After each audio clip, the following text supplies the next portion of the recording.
السلام عليكم ورحمة الله وبركاته. أهلا وسهلا بكم. الأول عايز أشكركم على تعليقاتكم الجميلة ودعائكم الجميل اللي في الحلقة اللي فاتت. شكرا جدا ليكم.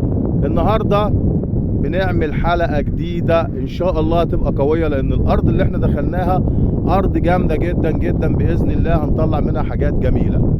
طبعا أنا برفع كده عشان أجيب اللي ورايا. بصوا أسامة هلال واقف ورايا على طول أهو، ومعاه مصطفى عبد الخالق، مصطفى الحريري، ومينا نبيل، ومصطفى ابن النوبة. مصطفى ايه يا ابن النوبة؟ مصطفى صالح.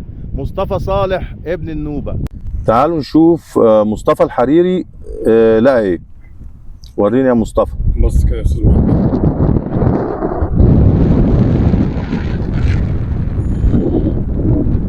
جميل جدا. ده في حتة ده عقيق الوان متداخلة اهو. دي هتطلع منها حته سليماني، فص سليماني، وفي عيون كمان من هنا. جميله دي. وفي هنا دي محاره تدل على ان المنطقه هنا كان محيط. جميله جدا. ودي حته سليماني، قطعه سليماني كده اهو، ممتازه قوي. برافو عليك يا مصطفى. يلا نكمل شغل يا رجاله. يلا يا مينا شد حيلك شويه يا مينا اهو. مصطفى صالح اهو. يلا يا مصطفى شد حيلك شويه. استاذ محمد بص، لقيت حاجه؟ وريني. بص هنا برضو. وريني ايه؟ بص مصطفى صالح يا جماعه. النهارده اول يوم ليه. خليهم في ايدك كده. واضح في التصوير؟ الناس نوضحها في التصوير. ده قطعتين عقيق احمر. في عروق ذهب هنا ولا متهيألي؟ ايوه في حاجات جميله جدا، نقط وفي ذهبي. كده توضح اكتر. ممتاز يا استاذ مصطفى. المكان هنا جميل ما شاء الله. مكان جديد وجميل، وانت نفسك جميل وجديد معانا. لكن شكلها كده الحلقه هتبقى جميله باذن الله. باذن الله. يلا شد حيلك يا استاذ مصطفى. متفائلين المكان حلو قوي. ماشي، ربنا يخليك يا رب. يلا يا رب ان شاء الله. ربنا ييسر الحال باذن الله. بص كده يا استاذ محمد. وريني يا مصطفى. ايه رايك في الحجر ده؟ جميل. ده حجر سلطاني. ثبت ايدك خليها لتحت سنه كده. حجر سلطاني. نزل ايدك هنا كده. حجر سلطاني جميل. وريني معاك حاجه تاني. معايا. بص ده من النص. لا، وفي من النص كده عارف دي بقى ايه؟ دي كرة الصحراء، وفي النص فيها ايه؟ فيها عين اهي. دي تتسقل تطلع عين جميله جدا. بص برضو الحته دي. ثبت ايدك. جميله. ده عقيق برضو. ده مدي حجر سلطاني، شكل سلطاني. حلوه. الف مبروك يا باشا عليك. شكرا يا استاذ محمد. مصطفى الحريري يا جماعه، حبيبي من الفريق البحث الاساسي معايا دلوقتي. الله يخليك. بصوا يا جماعه، الصحراء يعني تديك طاقه انت ما تتخيلهاش. بصوا مينا نبيل يعني عارف متامل اهو، وعمال بيبحث بطيء بطيء. وبعدين بقيه الفريق دخل في الجبل جامد جوه، سرقهم. استاذ محمد ايه يا استاذ مصطفى؟ بص لقيت حتتين جمال هنا. مصطفى صالح ابن النوبه تقريبا ده مارو ده صح؟ شغال معانا حلو اهو، ما شاء الله عليه. بص اول حلقه ليه بس، الله اكبر عليه. مارو تقريبا. ده مارو. انت اللي تقول بقى. مارو. ما شاء الله عليك. كوب هنا شويه ميه كده يا ده. طب ممكن تمسك بس الحجر انت سنه كده عشان انا اظبط الفوكس. باين كده في التصوير. باين مارو صح؟ ثبت ايدك شويه. الاثنين مارو. وده واخد شكل دخاني. في واحده دخاني تحت رجليك اهي. بص فين اهي. طلع كده دي اهي عليها ميه. برافو عليك يا مصطفى. دخاني صح؟ دخاني جميله كمان اهي.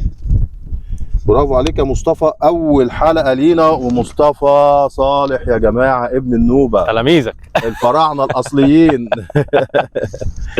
ماشي يا مصطفى، ربنا يديك الصحه. وشايف بقى مصطفى الحريري يا جماعه، بصوا مصطفى الحريري، انا هجيب لكم مصطفى الحريري اهو. مصطفى الحريري بيدور اهو. مصطفى عبد الخالق بقى جوه اهو، تحول الى شبح. شبح بيدور في وسط الصحراء.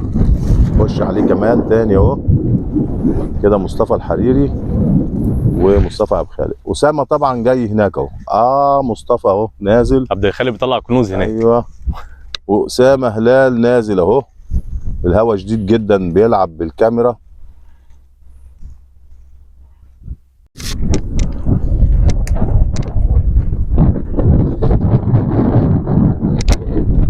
اسامه، ايوه يا باشا، ايه الاخبار؟ وريني يا باشا اللي انت لقيته. والله انا اتمشيت شويه كده في المكان، وما شاء الله اول ما بدانا يعني كانت بدايه قيمه قوي قوي وحلوه قوي. فجمعت شويه حاجات على بعضها يعني. معلش احنا عمالين بنسرح منك انا ومصطفى عبد الخالق. تبعدوا وانا بنده عليكم وانتم مش عايزين تتوقفوا. بنحاول نستكشف المكان يعني، المكان جديد بجد، اي مكان جديد بننزله بنقعد. هو المكان ساحر نستكشف. ساحر. انا شايف مصطفى الحريري كمان بيشاور وجاي. جميل. لا حاجه شكله حاجه جميله. ما نشوف لها ايه.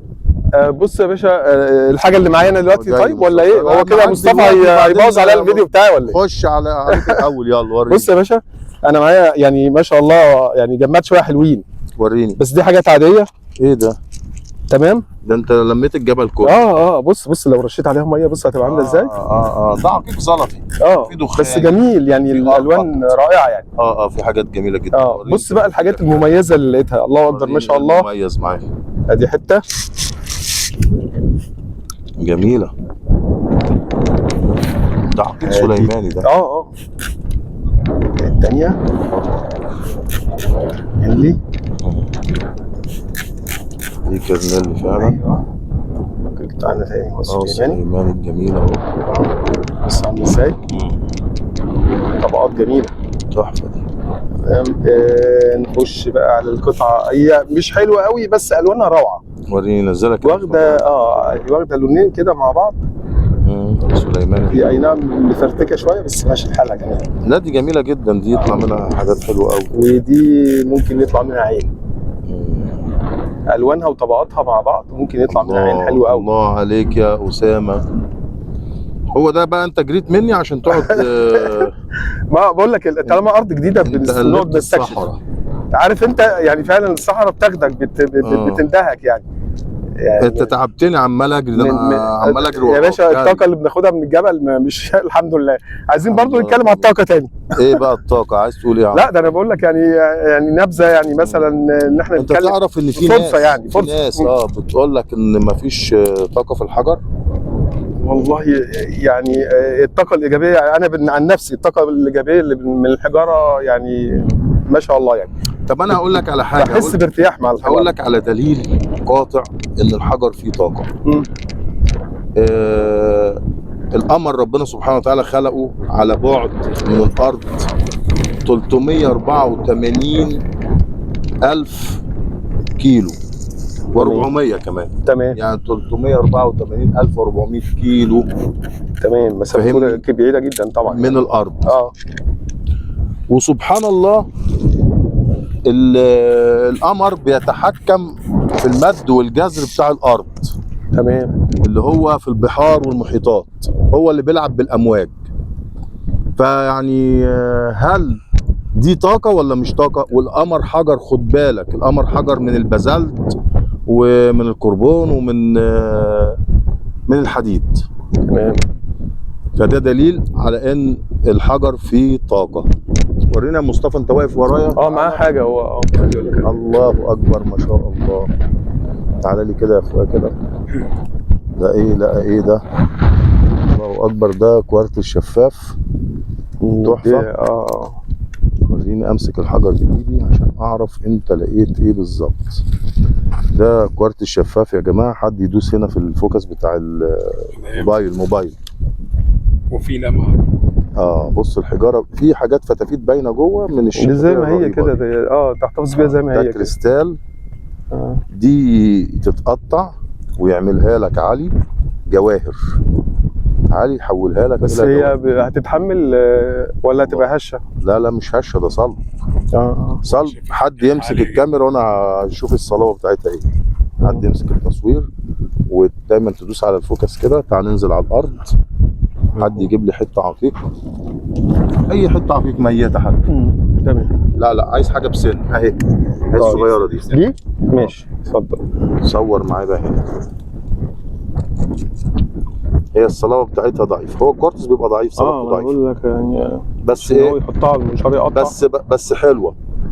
يعني صلابتها بالظبط بالشكل ده هتبقى 4.5 5. الشكل اللي احنا شفناه. العقيق طبعا انتوا عارفين ان هو بيوصل من 6.5 ل 7. فدي كده صلابه من 4.5 لايه؟ ل5. بس جميله، شفافيتها عاليه جدا وروعه.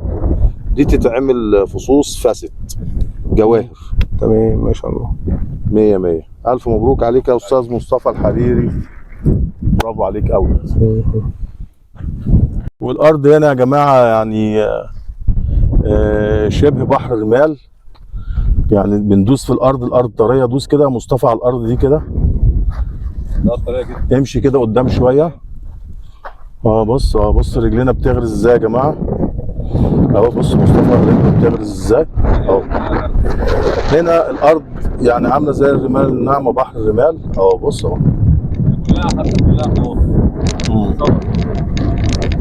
ما دي كل الحاجات دي. الحاجات دي كلها اصلا ده كان قاع محيط، لان شمال افريقيا كلها كانت محيط من مصر لحد المغرب.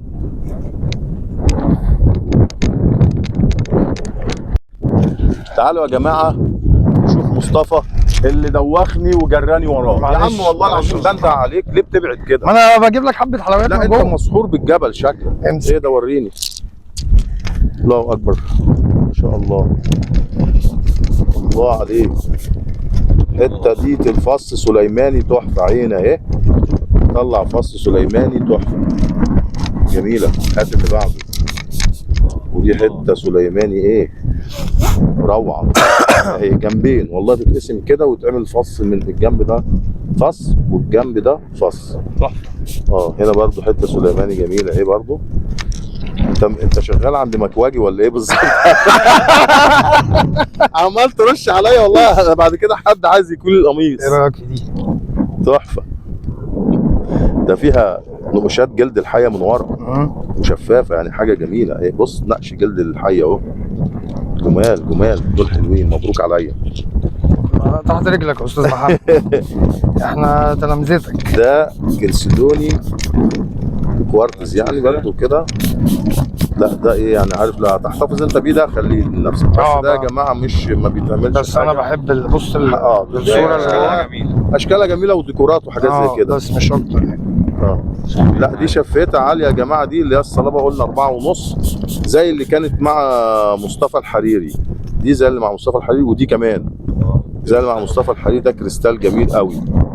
ده يتعمل جواهر عالي بقى ان شاء الله. اللي هو تعمل فاسد عليه يعملوا فاسد بسبب ظروف عمل. في المتحجرات دي طبعا حاجات. تعالى ننزل تحت. كده ونشوف ايه الحاجات الجميله اللي مع مصطفى. خلي الدور معاك كده. تلامذتك يا استاذ محمد. ربنا يكرمك يا رب. رش هنا كده وخش عليا انا كده. الله على الحجر. حجر المرو الجميل البني في ابيض مجزع فيه جذوع جميله. والحته المرو دي حلوه. المرو الحمراء مرو منقطه. يا جماعه. دي نعملها، عارف انت القرن دلايه. قرن دلايه كده يبقى جميل قوي بيتعلق كده تحفه. دي حاجه تحفه. في حاجه هنا جميله جزعه يعني. وشيل عليها كده اهو. جزعه اهو كله مذهب. ده جزعه جميله. التجزيع ده مذهب كله. ومحار اهو. ده المحار بقى ايه اللي كان فيه اللؤلؤ. فين بقى اللؤلؤ؟ اللؤلؤ ما خدوه بقى من زمان من ايام الفراعنه. خلاص خلص. عملوا بيه العقدان ودي والحلي برضه كبيره. ده في حته جزبر واحنا قاعدين بنشرح قدامنا ريت جزبر يا جماعه، واحنا بنشرح طلع لنا من الارض. انت جايه منين؟ جايه مع مين انت؟ دي جايه لوحدها، جايه تقول خدوني. لا لا مصمت معاها طبعا. ودي متحجره ثانيه. ومتحجره برضه، محار جميله. الجزبر اخضر. الله بقى على الجزبر الاخضر. يعني انت بتهرب مننا عشان تظهر لنا. سلطاني ورجع بشغل عالي. فضلنا نجري وراه والله يا جماعه في الصحراء عشان نشوفه هو جايب ايه وعمل ايه. حلو قوي الجزبر الاخضر ده، جميل تحفه. برتقاني، بصوا يا جماعه المرو البرتقاني حاجه ملهاش حل. جزبر زيت جزبر برضه جميله. دي جميله. اونكس رش كده عليها ميه مصفر. اونكس من قبل ما يرش. فيها عروق بيضه. اونكس فيها عروق بيضه اهي. دي تحفه جميله. وريني هنا ده حجر سلطاني. ايه ده؟ تحفه. دي دمعه، حجر سلطاني على شكل دمعه. مرو ابيض ثلجي. في جذوع. في جذوع جميل جوه. حجر الدخان الغامق. وحتى كده روز كوارتز. روز كوارتز اهي.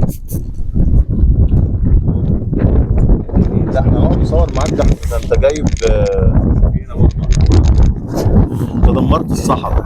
لا لسه لميت كل اللي لسه عايزه تتدمر. طب يلا نكلم مصطفى عبد الخالق. اسامه باشا. استاذ محمد وريني. لقيت توأم. توأم ايه؟ كنت حجرين. سبحان الله سبحان الله. وريني. بص بص بص. ايه ده؟ ايه ده؟ ايه ده؟ ايه ده؟ ايه ده؟ ايه الجمال ده؟ ايه الجمال ده؟ عارف توائم اخوات ولاد عم. انت تعرف ان ده عقيق من جوه سليماني. ده سليماني شكله جميل قوي ملفت للنظر. ده عقيق سليماني تحفه. والحجره ايه؟ لا وشوف الاثنين شبه فيهم شبه ونفس الاحجار. الطاقه بتاعتها عاليه جدا يعني على كده. على فكره انا يعني انا الحجاره دي لو معايا انصحك يعني دي ما تسكلهاش يعني، او ما قطعهاش، ما تعملش منها فصوص والله زي ما هي. هات التاني كده وريني. شكلهم سبحان الله. الله تحفه. تحفه. بص الرسومات. بص الرسومات هنا جميله. الله حاجه جميله. الله اكبر ما شاء الله. الحمد لله الحمد لله. لا المنطقه ما شاء الله الجبل فيه شويه حاجات حلوه قوي النهارده. طيب يلا خليهم معاك. بسم الله توكل على الله. ما تفرطش فيهم. ماشي يا كبير. يلا اتفضل يا باشا. شد حيلك يا مصطفى صالح. يلا ورينا اهل النوبه. يا النوبه. بقول لك ايه، احنا عايزين ان شاء الله باذن الله على الشتاء تاخدنا معاك النوبه وتطلعنا في اسوان ان شاء الله. ان شاء الله خلاص.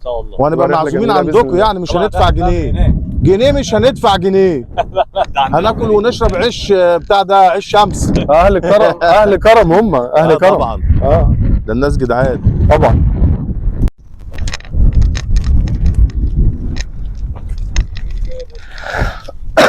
مصطفى تعالى يا استاذ محمد وريني.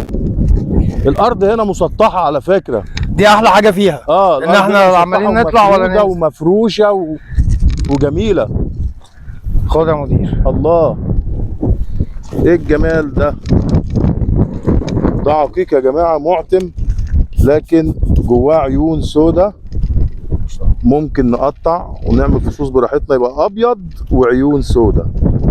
عقيق ابيض معتم جميل جدا.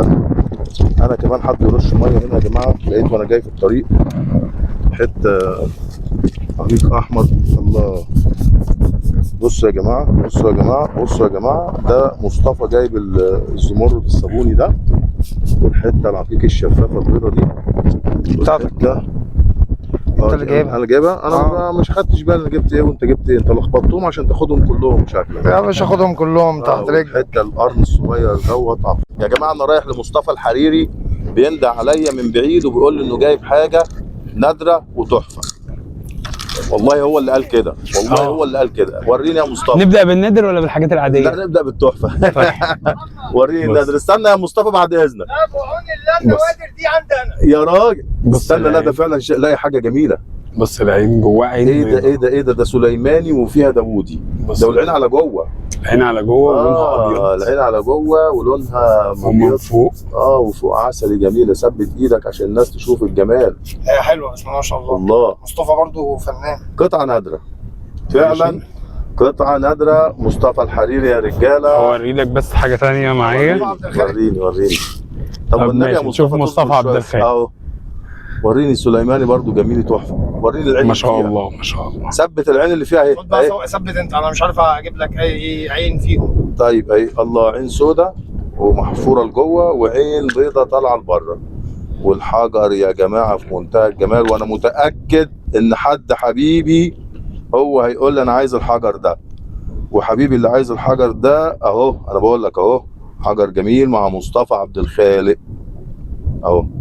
يلا يا مصطفى خد الحجر ده. بص بقى دي وريني. مرو. ما شاء الله. الله. مرو احمر أحمر. من اللي هو التحفه. اللون جميل جدا. مبروك وفي عليك. الحته الخضراء دي بص وريني. عامله ازاي.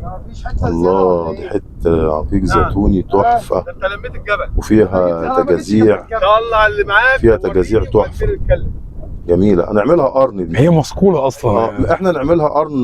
دلاية قرن. تمام ماشي. ماشي. مصطفى الحريري يا جماعه. شكرا يا استاذ محمد. متشكرين جدا يا استاذ مصطفى. حبيبي. ايوه في حاجه يا استاذ اسامه؟ ايوه. تعالى وريني. خش عليا هات المايك. اديله المايك. اديله المايك بتاعك. تعال اديله المايك. عشان ما يفسدش. انا لازم ابص على حاجه. يلا يا باشا. لا ده هي قطعه والله. اما نشوف. ما انا وريت كل حاجه. بص. الله معاك الله. سليماني تحفه يا جماعه. ذوق فيها برتقالي. الله اكبر عليك يا اسامه. اقعد اجري وراكم علشان ايه؟ اصور معاكم في الاخر ايه؟ تطلعوا لي بالحاجات التحفة. حاجات جميله اهي. والله برافو. استاذ محمد اسمح لي اخطف منك التليفون. طيب حد اخليه قريب مني بميه علشان معايا حاجه عايز اوريها للناس. معايا. دي جميله جدا يا جماعه بتاعت اسامه هلال. باشمهندس اسامه هلال دي بتاعته. شكرا. تعالى استاذ بقى محمد لا شكرا. ايه ده انا عايزك. طب بس استنى ثواني. ايوه على قرب بس عشان دي بتمشي. بص الكرة اللي انا لقيتها بسم دي الله. كرة الصحراء.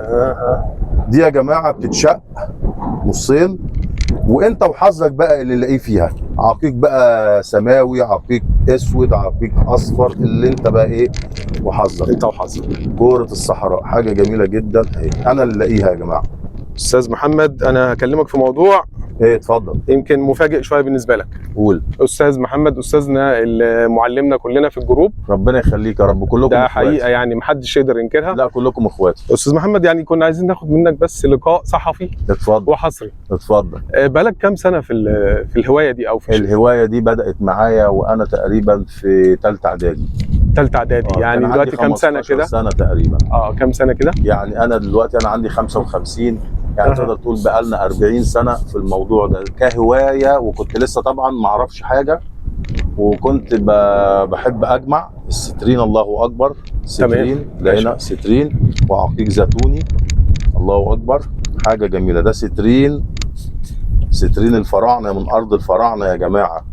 واحنا على بعد من اماكن اثريه جميله جدا مصريه. تمام نكمل. طيب الموضوع انا عايز اعرف. انا بالظبط يعني 40 سنه يعتبر 40 سنه في الهوايه. تمام. لكن كخبره وخدت خبره وعرفت حاجه عن الاحجار ده يعني حوالي مثلا نقول من 20 سنه بدات اهتم بان انا اخد خبره. كنت تمام. بشتغل في السياحه وبطلع مع بعثات اجنبيه. كنا بنخش الصحراء وكانوا بيبحثوا عن النيازك وبيبحثوا عن الاحجار الكريمه وبيبحثوا عن الحاجات المهمه جدا والاماكن المهمه اللي ما نعرفهاش احنا نفسنا في مصر. طب يعني مين اللي علمك؟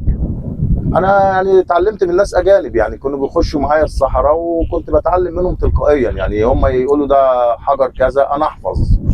احفظ اسم الحجر. ما شاء الله عليك. وافرق ما بين الحجر والحجر. الله. وطبعا عندي خلفيه جامده جدا لان انا يعني حابب الموضوع نفسه. حابب الموضوع من وانا صغير. عندي حجاره وشايلها في البيت لحد ما عرفت الاحجار المصريه كلها.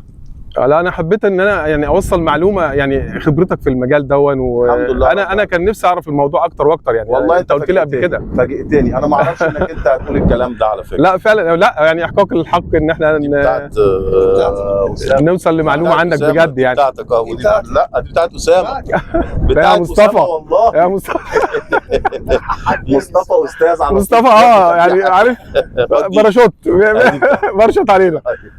فالله اكبر ما شاء الله يعني بالنسبه للخبره وبالنسبه لحفظ حضرتك في الحاجات دي، واحنا بنستفاد كتير. فانا حبيت ان انا اعرف الناس خبرتك قد ايه في المجال.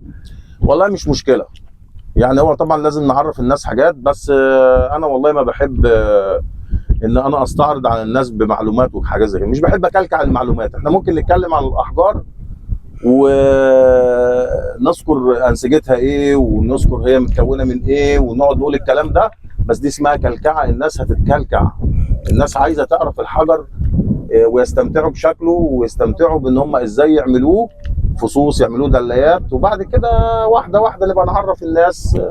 ما اسلوب حضرتك البسيط ده هو اللي موصلك للناس، وهو اللي محبب الناس فيك. قسم بالله انا بقى لازم الناس تبقى انت بسيط مع الناس، لانك انت واحد من الناس وبسيط زيهم. انا بقعد اتفرج على التعليقات ما شاء الله تبارك الله، يعني الناس كلها يعني بتحبك وبتعزك. بشكر كل الناس، وبشكر كل اللي بيدعي لي، كل اللي بيدعي لي وكل اللي بيشجعني بشكره، وبفضل ربنا سبحانه وتعالى وبفضلكم احنا هننجح ان شاء الله، وهنبقى اقوى فريق بحث في العالم ان شاء الله. احنا دلوقتي فعلا بالانجليزي الحمد لله ان احنا الفريق كله بيتكلم انجلش، وممكن نتكلم كويس جدا، وهنعمل في حلقات بالانجلش ان شاء الله. ان شاء الله. وحكايه ان احنا نروح اماكن كتير، احنا دلوقتي في مصر ده يعتبر رابع مكان نروحه مختلف عن الاماكن اللي كنا الاماكن اللي كنا بنروحها. هنروح مصر كلها ان شاء الله. واللي عايزنا يقول لنا دعوه نروح له ان شاء الله. واحنا في حاجه مهمه ان انا باذن الله هتبدا من الحلقه اللي جايه هنعمل مسابقات.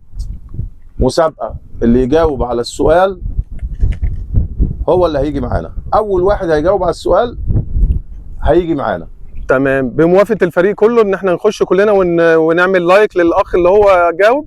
ايوه، ونرشحه ان هو خلاص اوكي ان شاء الله يا فندم. ان شاء الله. متشكرين يا استاذ محمد. العفو، تحت الله يخليك. خد يا مصطفى. يلا يا استاذ مينا، تعال نشوف مينا يا جماعه. مينا داخل عنب السليماني، حته سليماني فيها قشره، دي قشره تتكشف عند الراجل اللي هو الحكاك، وهنا ناعمه اهي، دي حته شفافه جميله لونها جميل. اللي بعده على السريع، دي حته كرنيلي محترمه اهي مع مينا، برضو كرنيلي فاتح شويه.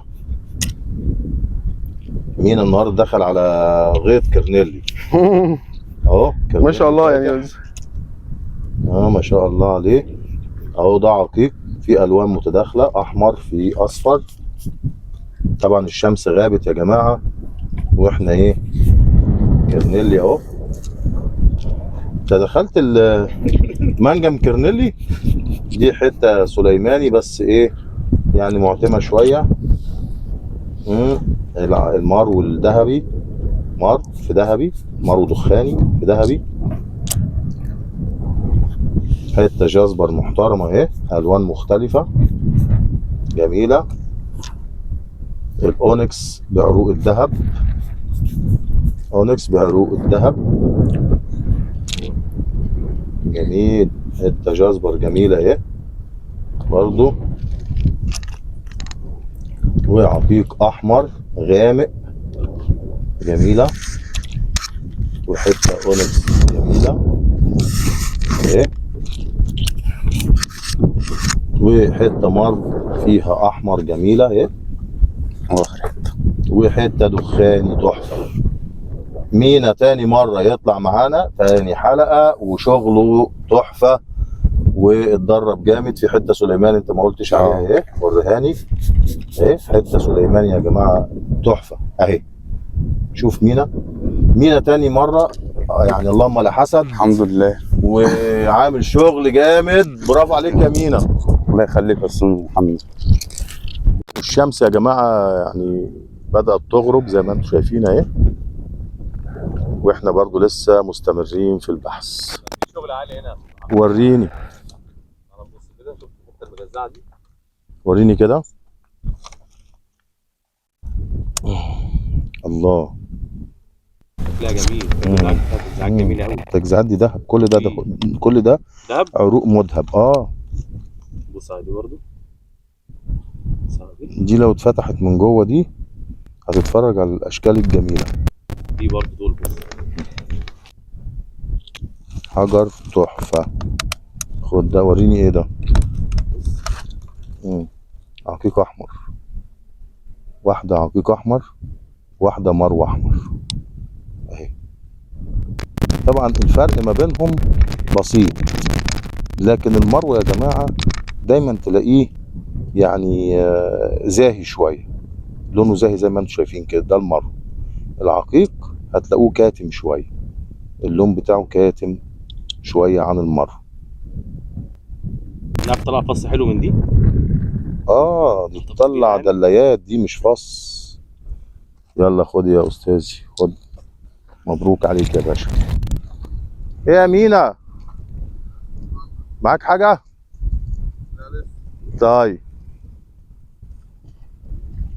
وفي نهاية حلقتنا مع غروب الشمس احنا كمان هنطلع من الصحراء الجميلة اللي كانت النهاردة مسطحة، أرض مسطحة، والحمد لله رب العالمين ربنا كرمنا ورزقنا بمجموعة كبيرة من الأحجار الجميلة. كان معانا باشمهندس أسامة هلال، كان معانا مصطفى الحريري، مصطفى صالح، مينا نبيل. مينا والله من الناس اللي هي الجامدة يعني، والحلقة اللي فاتت كان عامل شغل، والحلقة دي برضه عامل شغل. ومصطفى عبد الخالق ضم علينا بعد ما جرانا وراه في الجبل. عايزين يا جماعة لايك، شجعوا فريق البحث الجميل ده، شجعونا علشان نبقى أقوى فريق بحث في العالم. مصطفى جاب حاجة جميلة اهي جميلة، واحنا بنختم. ده مصطفى عبد الخالق يا جماعة. شجعونا يا جماعة واعملوا لنا لايك وشير، والتعليقات انا بحبها جدا من بعد ما بتدعوا لنا دعوات جميلة. شكرا جدا على دعواتكم، والسلام عليكم ورحمة الله وبركاته.